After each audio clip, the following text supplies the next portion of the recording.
Peace, everyone. My name is Winston Griffith, reporting from Brooklyn Deep.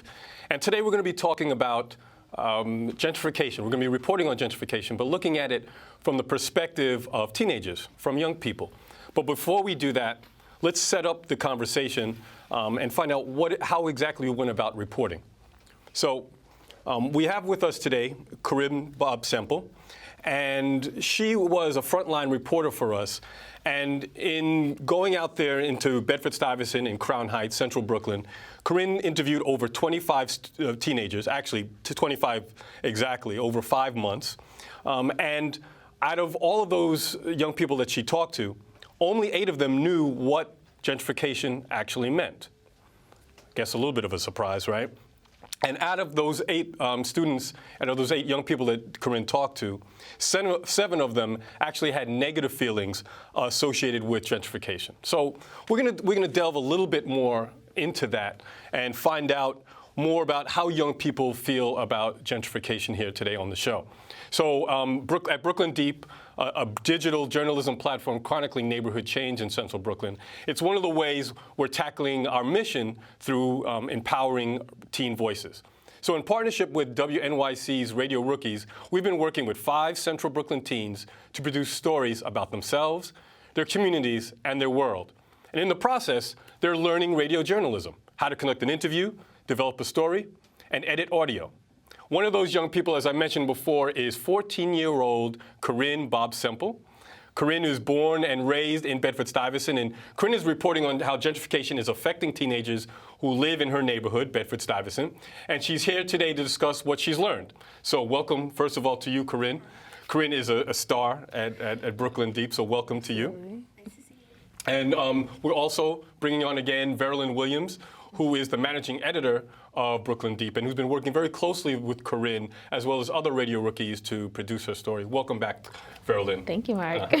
So let's jump right into it. So Corinne, you talked to 25 teenagers, right? So that's a pretty big sampling of teens in Bedford-Stuyvesant and Crown Heights. So let's find out a little bit about what you learned. I mean, what we already know is they don't really know a lot about gentrification. So you must have had some sense of that going into it. So why are you talking to them about gentrification? Why did you think that they would care, or why do you care?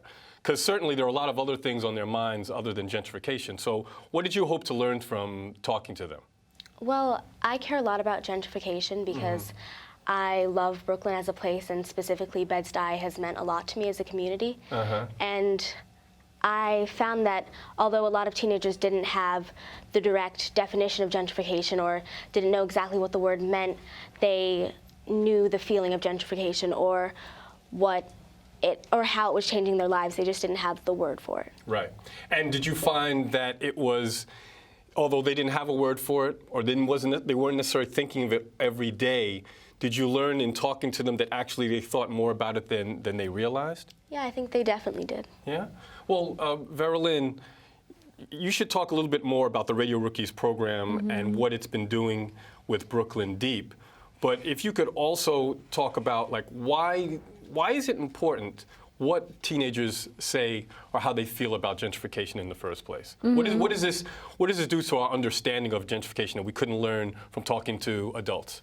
Well, I mean, I have a little bit of a bias because I love Radio Rookies. I actually was a radio rookie when I was in high school. Okay. And so I would absolutely say that, you know, once you give a young person a mic and you give them the responsibility of telling a story that they can tell uniquely well, it's very empowering. It's what allowed me to even see that, oh, I can do this, because oftentimes when you're looking at television, you're looking at the news, you don't always see yourself or your stories in the way that you know it reflected back on you. Right. So one thing I think is great about programs, Radio Rookies specifically, and then programs like Radio Rookies Youth Media programs, is that it gives young people the opportunity to tell a story in a way that an adult reporter like Brian, right? Brian wouldn't be able to tell a story on gentrification the same way that Corinne can, right? Because she has access to her friends, she has access to her perspective, and then quite frankly, when she asks a question, people are going to receive it differently from her than they would if Brian was out there in Bed-Stuy. And what kind of insight do you feel like they have on gentrification that other people don't? I mean, I think like, even just going out with Corinne, like, I always have, Corinne could attest to me, like always wanting to like, it's like letting your child go out and see the world. I'm always like, oh, ask this question. And I think she just has an intuition, right? She has access that even I don't have, like the follow-up questions and the way that she's able to push people because she has lived in the neighborhood. So she can also check people in a way that I couldn't because I didn't grow up there. Well, let's get into some of those conversations. So we have a clip, right? We have a clip with you talking to Kara, if I understand. So let's see and hear a little bit about that. We can talk some more. Kara, her best friend, she grew up, and they both have a very specific, this day you guys went on a tour of the neighborhood, right? And she have a very specific way about how this neighborhood has changed since they were kids. And this is Kara talking about like how she thinks teenagers are affected by gentrification. Cool, thanks. Gentrification is not like just the economics of it, and like it's kind of like the social aspects of it too. Yeah. And that definitely has a bigger effect on us than the economic part, because that's probably what our parents are going to be more worried about, more concerned about. And then for us, it's more the social aspects of it, because like we've grown up for so long in like this place we obviously called home and still do. And then to see it like changing every day kind of just affects like what you thought about your neighborhood in a way. Okay, that makes sense, right? I mean, teenagers, well, all of us, right? But teenagers in particular are concerned about their social lives. So could you talk a little bit about what are some of the things that you learned? I mean, was there anything that you found that was particularly surprising, something that you didn't know before? One of the things that kind of surprised me was I think of gentrification as, well, initially I thought of gentrification as something that was just affecting me right now. And one of the things I learned, like going through my story, is that it's much more cyclical than I thought. And it's been happening forever, and it's something that's kind of reoccurring, and that's one of the things I heard from talking to a lot of people about it. And what about the social life of young people? Like, how does it affect your peers? Is it something that they see going on? Do they have a sense of it in the background? How did it actually affect how they were living from day to day? I think in the early 2000s, when I was young in the neighborhood, there were always people around, like hanging out, always kids playing on the street and stuff like that. And the neighborhood has kind of become more reserved in that way. Like you don't see that same kind of community like right in front of your face, always there 24/7. And I think that same kind of energy. Yeah, and I think that definitely changes how you feel like in the neighborhood. I feel less connected to the people who live there, and that's definitely like. And do you have a sense of why? Like, why is that energy not there? How has gentrification brought that on? I think it's because key people who kind of initiated that energy are no longer there. Wow. Okay, so there's been a disappearing of people and their energy. Could you talk a little bit more about that, Veralyn? This is, one reporter's story. I got to work with other reporters, right, through the Radio Rookies program. What did you learn about what they learned about gentrification? Well, Corinne is the only one doing a story specifically on gentrification, and I think like through watching her report on this, one of the things we wanted to do is to also talk about who are the teen, I don't even want to say gentrifiers, but who are the new people in the neighborhood that are teenagers, and kind of talking to them. And, we were out there on several different days talking to different teens. Like every time we saw someone that even looked like a teenager, we approached them.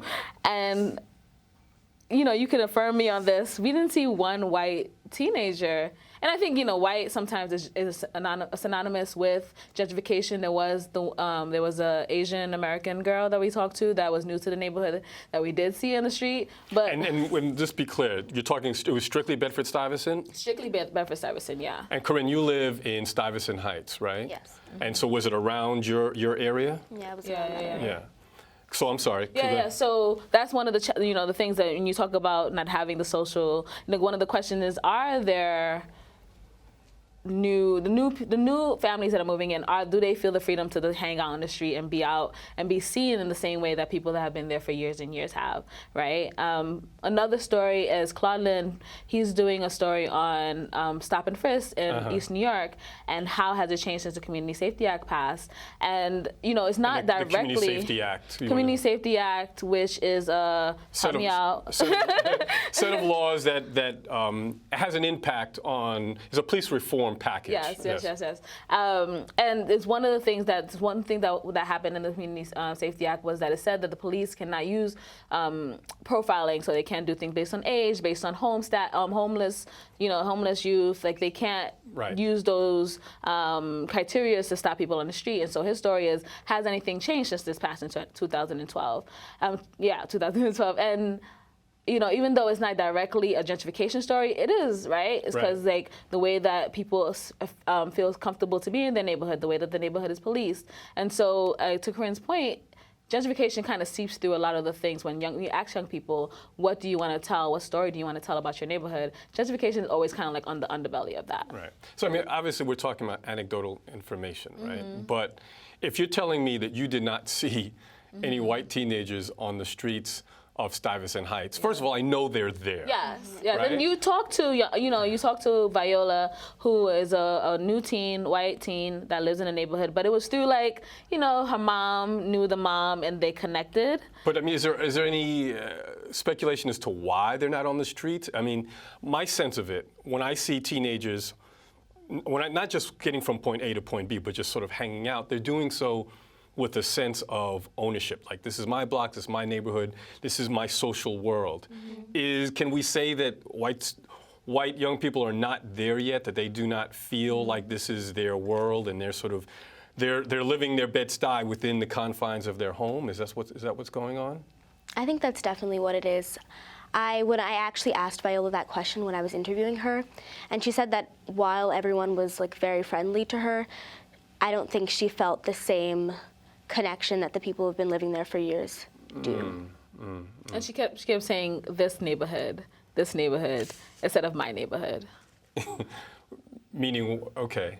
Which is really interesting because when Corinne and her friends talk, it's always my neighborhood. You know what I mean? It's like just by the way that you talk about it, it's a different relationship. Right. So what are some of the other issues that came up for both of you? Well, let's talk about you, Corinne. I mean, could you give us your personal Bed-Stuy and gentrification story? I mean, how do you look at gentrification? And I think it's worth noting that your parents are very active. In particular, your mother has been a friend and an ally to Brooklyn Deep and the Brooklyn Movement Center. How do you relate to gentrification and what's going on around you? I think I definitely agree with Cara in the way that I relate to gentrification. For me, it's not an economic struggle necessarily because my parents bought a house earlier on. But I think in the way that I move through my neighborhood, things have definitely changed in the past couple of years. And I don't feel the same ability to be free and kind of walk around and have my neighbors all there that I used to feel.